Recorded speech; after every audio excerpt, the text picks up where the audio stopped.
Welcome to the BOGART Effect, a wealthy wisdom podcast. The following BOGART Effect podcast is intended for general information purposes only. The information discussed is no substitute for personalized investment advice from BOGART or another investment professional. Please see important disclosure information at the end of the presentation.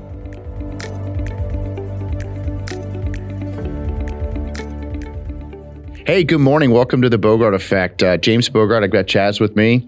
We're going to be talking about building healthy relationships with money. And I got to be honest, this is what I was saying is a financial literacy topic. You know, when I kind of paint the picture, there's 336 million Americans. Less than 4.8 million Americans have $1 million of investable assets, and less than 1.8 million Americans have more than 5 million of investable assets. You know, so to me, that just shows at great magnitude, we as a country are undersaved, which really comes back to this topic, which is how do we build healthy relationships around money? You know, and I think at a macro level, we're going to talk a little bit why this matters, whether it's stress, freedom, identity, relationships we have with others, how we talk about money, how we treat money. I also think it's going to get into some of the stories around this. I've got a lot to share, a lot of perspective from different clients, even personal ones as well. But then also really getting into this whole conversation around what is healthy when it comes to how we think about money. And I know society's changing, like generations are changing. And a lot of that has a direct impact on how we talk and feel about money.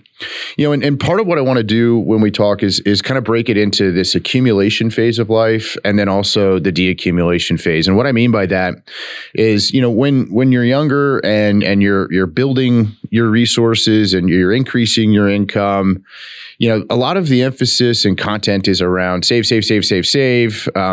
Anyone who's come to one of my events has heard me use my terrible joke, but it's really relevant in this case. But, you know, the financial planner and us, we're going to have you live until you're 80, you die at 81. We're going to have you we're going to have you work until you're 80, have you die at 81. We're going to have you save every dollar you make. And ultimately, you know, every single paycheck is going into savings. And obviously that's not practical, right? Like, and we all need to live and enjoy what we have. But the fact is when you're in this accumulation phase, especially early on, every single dollar is chipping away at you know, needs, right? And of course, usually your income on a relative basis is lower. Hopefully it's growing. But you know, you fast forward till you get to this call it deaccumulation phase, which is usually retirement, post-liquidity event, inheritance, whatever. And all of a sudden you have this windfall of money and it's a totally different mindset. So Chaz, talk to me a little bit about money mindset and some of the early influences. Sure. And I think this is mainly based on your family and how you're brought up. That's so true. For me personally, my parents were never very revealing about wealth or numbers or income or anything like that. And even if they were very serious with me about not sharing that with my friends or anybody that was around me. And at the time, I didn't really understand it because I was 10 years old or whatever. And I didn't really get the privacy part of it. But now growing up and seeing how important that is and how it's important to build a kind of a good habit of just keeping that stuff to yourself. It's not meant to be shared. And that's kind of what I think starts that healthy relationship is if your parents can kind of help you understand the value of it and why it's a very, very private subject. So I want to pull on that value comment. I'm going through my kids are all at those ages, right? And it's interesting because I would say at a macro level, my kids are very much, and again, they're all under the age of 10, so it's not really fair to judge them per se. But they are a lot of what most Americans are right now, like right at this call it financial immaturity stage. And we're absolutely doing everything you're talking about. We're emphasizing we don't talk about things, we don't share. And by the way, it's including like where we're traveling to and, you know, the things that we have, you know, mommy got a purse, right? Like, you know, or daddy got a new car, right? Like we don't need to talk about that when we don't need to share with people where we're going. But I want to talk about more around that value / appreciation point, right?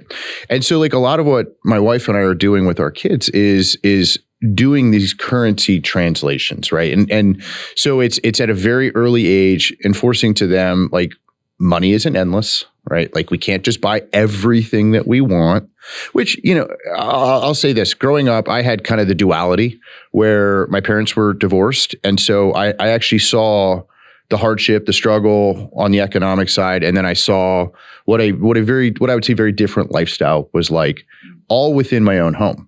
And so because of that, I was able to see what it is when someone has to work 3 jobs in order to be able to cover their bills. Simultaneously, I got to see the other side of that lifestyle. And that's really hard at an early age to really appreciate that duality. And so this whole conversation, and because of it, I would tell you, I was pretty conflicted personally around money. I did develop, let's just say, money motivations early on, which is why I became an entrepreneur. But the point with all of that is, you know, with regards to like respect, appreciation, it all starts at home. It all starts with kids as young as possible. And for a lot of our viewers, it's probably your grandkids and helping with reinforcing those lessons as well. You know, but the fact is I want to emphasize that value and appreciation comment. Yeah. And I think the other thing is when you get through that stage of being 10, 12, whatever, and you kind of get into high school and college, I think there's a big kind of fear of not having enough, right? You see, that doesn't go away. Yeah. Well, but you see your parents are successful and they've built good habits and they've have it figured out, or at least figured out enough. But you kind of get into your own stage of making money and maybe thinking I'm behind or I don't have enough. But it's important to come back to the long-term timeline and realizing if you're that young, your biggest advantage is time. You have so much time. And that's one of the things that I see with my friends, right? Like even in college and out of college now, people fear that they don't have enough. People fear that they're behind. And it's kind of sad to see because maybe they didn't have those healthy relationships and now it's almost creating a negative mindset with them. The thing is I think we as humans are always wired that way, right? Like I don't think that fear goes away. If anything, what I see happen is that call it teenage phase of life and then postgraduate, it's a lot of the keeping up with the Joneses mindset, right? Like and it's like consume, which by the way, as a shareholder of companies, I'm glad that generation is all about consumption because it's very good for earnings. However, when it comes to like fiscal stewardess, it's completely inverted, right? In that regards. But I think about like our retiring clients, right? So we're now talking Gen Xers, baby boomers. That is the number one question is, do I have enough? And usually whenever we have periods of intense market volatility, it all comes back to that, right? Like, and to your point, it's all about the relationship we have with our money. And in most instances, these are emotional. It's not necessarily financial. But at the same time, too, I would say, building on your point earlier, it's all around the mindset and the habits that we build early on. You know, like when I think about one of the best pieces of advice that mom and dad or grandpa and grandma can give to their kids is the power of save first, right? Like now I'm not, and I know we're going to talk a little bit about limiting beliefs associated too, but like being able to get that saving mindset early on, like, and just ingraining it, you know, time value of money kicks in, right? And what that means is that the earlier you save, the more it's going to grow and accumulate to, and the power of compounding year over year over year. You know, like now I'm at a place where I've got my kids doing Roth IRAs. Like they're employees and they have jobs, they have W-2s, they pay taxes. And because of that, they can do Roth contributions. And when I think about the power of that compounding over the next, let's just say 50 years, like that will lead to meaningful and significant economic outcomes. And that'll be, you know, tax-free accounts, et cetera, right? And I understand my kids might be a little bit of an anomaly in that regards, but like the number one thing that I think of as mom and dad when it comes to like teaching about money, high school, part-time jobs, you have income, like if we can get those Roth accounts set up, that's like a huge uplift in quality of life, lifestyle. But then getting your children or grandchildren themselves actually doing it as well. All right. And I think a lot of this comes back to your comment about awareness and mental framing. By the way, I'll say this in life. A lot of things in life are around how we think about things and the power of the mind. If I could go back and teach myself 20 years ago, I can't even imagine how different things would be. And that's really what we're trying to embrace with this topic is the awareness, intentionality around respect of money, savings, disciplines. Let's talk a little bit about some of the emotional triggers and some of the responses associated with that as well. Yeah, absolutely. The emotional triggers, I would say the first thing is people around you. Oh gosh. So you are a reflection of the 5 people you spend the most time with. Right. That is, I mean, again, I now have a little bit of time on you, but that couldn't be truer. Yeah. And you mentioned it earlier about comparison and looking at other people. And I think can be extremely destructive. People with different situations, close friends, people that had different upbringings, different jobs, different income. The first emotional trigger that I can think of is trying to compare yourself to other people. And that could mean, it couldn't mean less, right? It's like you need to focus on yourself, your plan, staying strong emotionally and sticking to your long-term strategy rather than getting emotional and worrying about other people. I love it because especially your age group. Oh yeah. I mean, we're not good at it. Well, not comparing but I'd say millennials and Gen Zs, that is if I know it's generalizing 2 generations, right? But that is the crux. Yeah. It's the keeping up with the Joneses. It's the comparing yourselves to, by the way, I'm a millennial. Right. But it's comparing yourselves to everyone else. And frankly, I actually think social media is a lot to blame for this, right? And people don't show the reality of your life. And this is all generations at this point, right? But comparison and jealousy is the number one emesis for long-term mental and financial health and success. But what I see is we could put all of this foundational work in.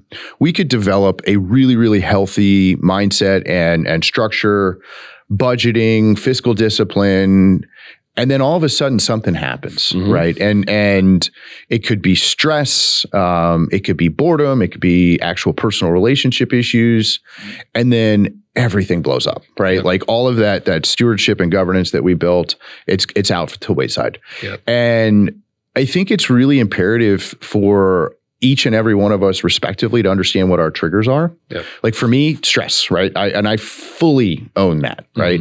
And I would definitely say in my 20s and even early 30s, spending was definitely a release. And in my case, I worked a lot. Right. So I'm traveling a lot. I'm isolated, call it lonely, not around family, friends, loved ones. Yeah. And absolutely, I saw it happening. Now, I would say, fortunately, I have this occupation that kind of was a grounding element for me and brought me back. But the reality of it, and I would also say I'm a very disciplined saver, but the point is that I recognize when I go through those phases, I am more susceptible and vulnerable to spending, which is destabilizing or completely eroding what some of the longer term goals are. And so, for my mind's eye, when it comes to the triggers and the things that elicit response, it's understanding what is it that actually triggers us, which what would trigger you would be very different than triggers me than triggers anyone else, right? The point is understanding what those triggers are and coming back to the point you made earlier, which is around the time frame. Yeah. When you're young, you have a lot of time. You have a lot of time to recover. And I think, again, I go back to me personally, I didn't necessarily appreciate that and the power of the compound. And by the way, how fast things can change for the better. Oh, yeah. Right? When things go bad, I think it's very easy for all of us to let whatever that bad event is completely put you into a mindset where it's a very negative, very toxic, very cancerous, and that can completely destroy a financial plan in a very quick period of time. But on the flip side, right, as bad as things get, they turn around really, really quickly as well, right? So it's the emphasis on long-term financial success comes from the power of compounding, comes from the power of having a plan, maintaining discipline, and being able to build something that I think really can be meaningful long-term. Yeah. All right. I think we hit everything on emotional spending, financial triggers. Anything I missed? I mean, just one point about what you said about acceptance, almost doing a self-evaluation and figuring out what's my trigger. It's going to be different for everybody.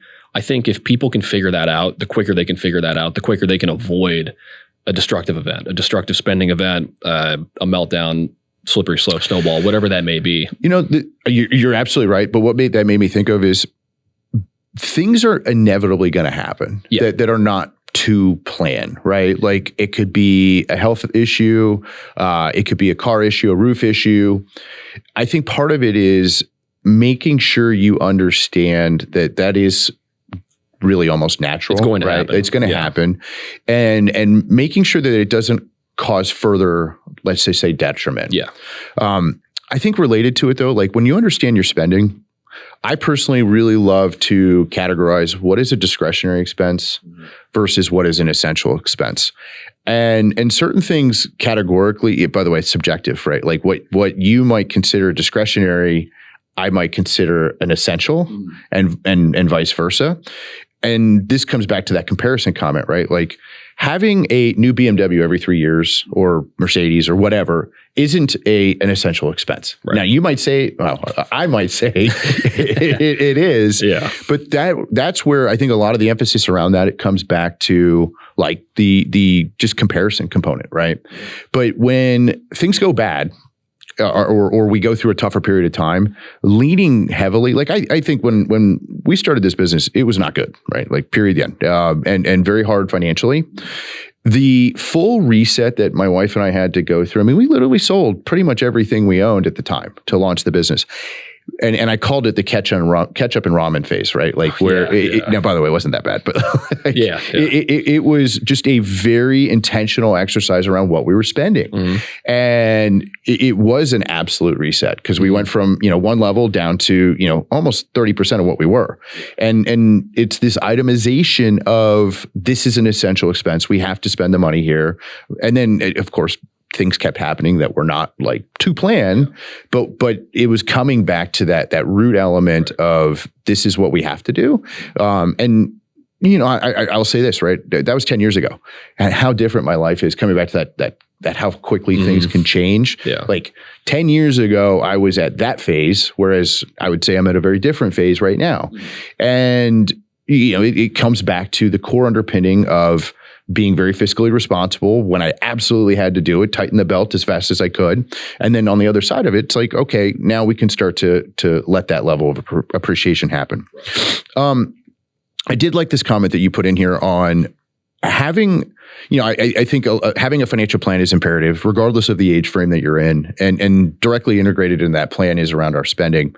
But understanding there are some healthy exercises that you can put into place when things aren't going well, whether it's emotional, whether it's family, whether, whatever it is. Let's talk a little bit about those, right? Like you have the pause rules, giving yourself some flexibility, right? Let's dive into that a little bit. Yeah, sure. And I think that goes back to the budget. Building some kind of threshold within your budget of if something goes wrong, I can go up to this limit, or if I need to go higher and higher and higher, I can. We talk about emergency funds and having cash on the side and being able to spend that if needed. But the unexpected tragedy, catastrophe, whatever, inside a budget, I think is super important. And it's something I do. I mean, I know that I have a certain amount set aside in case something happens. Yep. A couple months ago, I had to get some teeth pulled and it was expensive. Yep. And I had money set aside because if something like that happened, if I had to get something done medically, it's guaranteed to happen. Yeah. So something's going to happen where it's going to cost a lot of money. And I knew that I had a budget built for that in case I had to get that done. And that helped me mentally be like, it wasn't so much, it was a surprise that the money had to be spent, but it wasn't like oh no, I'm in trouble. But kudos to you, right? Because that could have been a destabilizing trigger that could have accelerated other bad things, right? Absolutely. So emphasis on the mindset around it, right? Yeah. Because, and by the way, this translates to every phase of life, right? Like, and I see it constantly, where that bad event, which was a surprise, all of a sudden leads to, all right, I want to go, cope with something else, whether it's shopping, which is definitely something I experience at a personal level. It happens all the time, right? Yeah. Where people are emotionally coping and it can completely destabilize whatever the plan is associated with it. So I know we've already talked a little bit about building some of these these healthy financial habits. Let's dive into this a little bit more. Budgeting, saving. Yeah. And this is where I think part of a budget has to include saving. I mentioned early in the call, save first. I just think if you have your annual outlays, because not everything happens in a very regimented monthly manner, right? Yeah. Like some months you've got one bill, some months you've got another bill, and it can be kind of lumpy. And this is where I also think it depends a little bit on stability of income. Yeah. If you are in a very, let's just say, transactional sales oriented job, me, right? I have a tremendous amount of variability in my income, right? Like I could have 9 months where I effectively don't bring in any additional money, and then everything comes in right in the last 3. And so because of that, it does shift a little bit on the need for budgeting. And this is where I love this exercise, because if you have a lot of stability in your income, then, we don't necessarily have to have the same savings level, right? And that to me is one of the most impactful and healthy habits you can have with regards to the relationship on money. And what I mean by that is look at what your annual expenses are. I like to build an annual calendar. So every single month of the year, and I know like property taxes, they come in July and December, right? Or vehicles is in October, right? Those are all lumpy ones as an example. But because of that, I've planned for them and I know where they're going to sequence. What I personally do is I keep enough in the checking account for our monthly burn, and then I replenish it on a monthly basis. I put everything else into savings vehicles, simply because that way it gives me that predictability. Now, because of that, right, when you're looking at the inbound, this is accumulation phase, I like to see a number go into savings. Right. Personally, it's 20% of your income. Right. And that's my barometer. And I like to strive for that number. Some months I can do it. Some months I can't. Right. And then because of that, and again, mine's lumpy, there might be a period of time where I got to do an even bigger percentage when there's inbound. Right. But if you have that stability, I just like that regimented approach. And then when you have the teeth thing happen or the car thing happen, it's not so devastating on a financial blow. Because you saved. I saved, but also at the same time too, if I need to on that month, I can tap that savings bucket, right? Yeah. So like, let's just say, for example, you're making, let's just say $10,000 a month and you're putting $2,000 a month in savings. You have the teeth thing happen. All right. Well, instead of putting in savings this month, there's at least part of it, if not all of it. I don't know how expensive it was. It doesn't really matter, right? But you're able to hit it. So I think this is a great segue to talk about the mindset and some of the restrictive thinking that then comes into these conversations. So common that you hear financial advisors or influencers or social media, it's save. And I know I used my horrible joke at the beginning that I butchered. But the reality of it is saving's important, but you still have to live. Yeah. And I also think that there is a financial detriment that comes from not living, right? This is, you see the burnout, you see fatigue, you see, it impacts relationships, right? Like you do need to be able to enjoy yourself along the journey of life, right? Yeah. Like it's not all about save. And this is where I think coming back to that budgeting conversation, you need to have a discretionary budget, and discretion can hit everybody differently, right? Like I've got clients that they love golfing, right? And that, by the way, country club memberships are discretionary. Yeah. Again, that falls in the category of like some would say no. I would absolutely say no, it's not because it's for my mental health. Exactly. But it is discretionary, right? At the end of the day, I recognize that. But I also think, related to it, some people it's travel, some people it's their grandkids, like whatever it is, find your lane, pick your vision, like whatever it is. But you have to make sure that's part of your monthly budget expenses. Well, you say that, but like a lot of people, they go into this deprivation mode. And I'll tell you the largest client we have as a firm was never like a high flying executive, didn't sell a business. Mm-hmm. He was a very, very fiscally conservative human being and lived well below his means. I mean, lived on 20% of income, right? So, and then it just becomes math, right? You save everything else and the portfolio is going to grow. And by the way, when retired, never elevated the lifestyle, right? So it's one of those things where, and I'm all for fiscal stewardship, but I would then say, like, now we're having to have all these conversations around legacy and giving money to the next generation and generation after that, which this individual is extremely dismissive of, right? Like and so like my point is like they did a lot to save and accumulate, and yes, they have a tremendous amount of wealth, but the fact of the matter is how much sacrifice was made along the way that may or may not have been great long-term for their own personal well-being or the relationships they have. And I mean, that's something that Morgan and I try to tell our clients is if they are so far below their means, like spending wise, we encourage them like, hey, go have fun. Yep. You have more than enough, right? We can run all these plans, all these scenarios to show you that you have enough, but take trips. Like you're retired, spend the money, have fun. You're going to have more than enough. And yes, you're passing money on to your heirs. But it comes back to that point I made earlier. There is not a phase of life where people are not concerned if they have enough. Right. Right. It doesn't. And I know individuals that have 9-figure net worths and they still worry about that same point, right? Like, and you start to wonder, like, is that a rational line of thinking? Maybe not, right? Like it's all relative to what they spend. Sure. You and I in our prep, we're talking about the problem isn't enjoying yourself. The problem is when those type of expenses start to systemically change. Sure. Right. And so like, and I know we'll talk a smidge about this in deaccumulation, but the fact of the matter is like a lot of times what we see happen is, they have the liquidity event, whether it's retirement, they sell a piece of real estate, sell a business, inherit money. And then all of a sudden it's, you go buy the $400,000 car, right? And then, that car's not good. I'm going to buy another one in a year, and then I'm going to buy another one, and then I'm going to buy another one. That's how you blow through money, right? Like that's probably an extreme example, but I have seen a $5 million inheritance go in 3 years, right? Like, and that's where this healthy relationship around money conversation is so important, and why I think it's imperative to have an advocate that's working with you along the way and helping you hold accountable on what we anticipate the spend to be versus what you're actually spending, right? Yep. And it comes back to budgeting. Yeah, and it's good that you brought that up because we have clients that we don't know what they're spending, right? There's a lot of situations where they're spending a lot more than they might be communicating to us, and that creates an issue, obviously, right? I mean, we see with these plans, expenses are the one thing that expenses and income, but expenses are the biggest thing that can either blow a plan up or save it. Yeah. And being transparent about that with yourself, with your advisor, with your family, with the people around you that need to know that information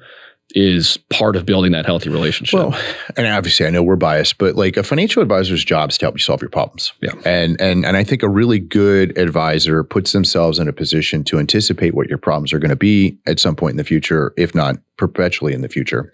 And it comes back to this relationship. Yep. And so many advisors bias, like they only want to work with certain households if they have a certain level of wealth. Like I understand business model. However, the reality of it is this is a problem that's compounding and getting bigger and bigger and bigger. Oh yeah. Societally. Yeah. Let's, I know we got to kind of wrap it up, but let's talk a little bit about money and relationships, because this is one, and I know you pulled on it a little bit when we were talking about the kids early on, but like this doesn't go away either.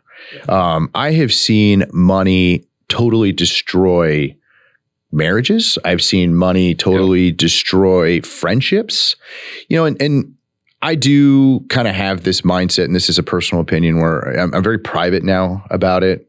The thing is like people will see how my wife or I spend money, or our house or cars and things like that, and they make some assumptions. The reality of it is no one actually knows. No one actually knows what your situation is, my situation is, or anyone else's. And I just think that it's prudent to not necessarily feel like you have to compete with others. Yeah. No. And my wife and I have always had, we've had a journey, like that's the easiest way of describing it. And we've had the roller coaster of entrepreneurialism, and what I would say is that it's so important to have a very healthy conversation around money, because the tit for tat starts to happen, right? Like, oh, you bought this, I bought that, and like that's not healthy at all. Yeah. And we went through that. I fully own that. What really brought it home was coming back to having a budget. Yeah. And getting that alignment around our goals, right? It's like, hey, we've got tuition bills coming up, or we've got, property taxes coming up. And yes, there's money in the account, but that's going for these things, right? Like, hey, don't you want to tell me that you're going to be spending money on this? Like, and what we ended up doing, this is our household, right? Is over a certain threshold, we talk about it. Under a certain threshold, it's okay, Sure. right? And because she started feeling like I was micromanaging her, but I think the point of all of this is like with your spouse and significant other, having a very open, honest, transparent conversation. It should not feel like it's one versus the other, because that to me is where I see the largest friction with regards to personal intimate relationships. Now, with friends, my mindset is really shouldn't compare, really shouldn't talk about it, and it's. I had somebody the other day said, "Oh, you're CEO of a company, you can spend money." I'm like, "Yeah, you don't know, right? Like and make some assumptions. Like it's just not healthy, right?" And right off the bat, by the way, that was a comparison. Like they were comparing themselves to me. Yeah. And again, I think it's irresponsible to do that. I think and it was immediately not healthy. It was immediately a problem in the conversation. Well, and the context was he wanted me to spend money on his behalf. Exactly. Right. And it's like, first of all, using that is a different conversation. I know. But the second that comparison happened, it turned toxic or negative or whatever you want to call it. And it was like, why? Like, why is that something that you would want to do? Because it's not going to end well when you do something like that. Even still, it's something where I've got enough guidance personally around this, but like that's not something that helps build a healthy relationship with somebody else, right? Like, and whether it creates animosity or friction. I'll tell you this: like when I was your age, I got really tired of being the person that was stuck with the bill. And frankly, it still happens now, right? And that becomes a limiting factor for me, right? Where it's like, if I'm constantly having to pay for everybody else's dinner or something like that, well, you get to a point where I just don't necessarily want to hang out with you anymore, right? Like where I think of like my friend circle, we don't compare, we're not competing, and it's like shared elements. Like we go out, we all split the bill, right? Like, and again, I just think about healthy habits around this, like be intentional, focus on the value of the relationships. I want to talk a smidge about deaccumulation. I know we're going a little bit over, but when I talk about deaccumulation, this is really where you're post the event, whether it's retirement, liquidity event, selling something, inheriting money, and the thing is like now you have tangible access to the money. So when you're accumulating, you kind of have this purpose, intention, like goal, like this is where I want to get to. And then you hit it. And then all of a sudden it's like, all right, I got access to everything. Mm-hmm. I think it's more important than ever to lean back in on that, those same habits that built the wealth, lean even further into those, right? And this is the budgeting. It's the planning. A lot of our clients think, I'm going to do a financial plan, make the decision to retire, and then that's it. Absolutely not, right? Nope. Like the plan to me is the epicenter of all the conversations, and the portfolio and performance and all of those things, they have a direct impact.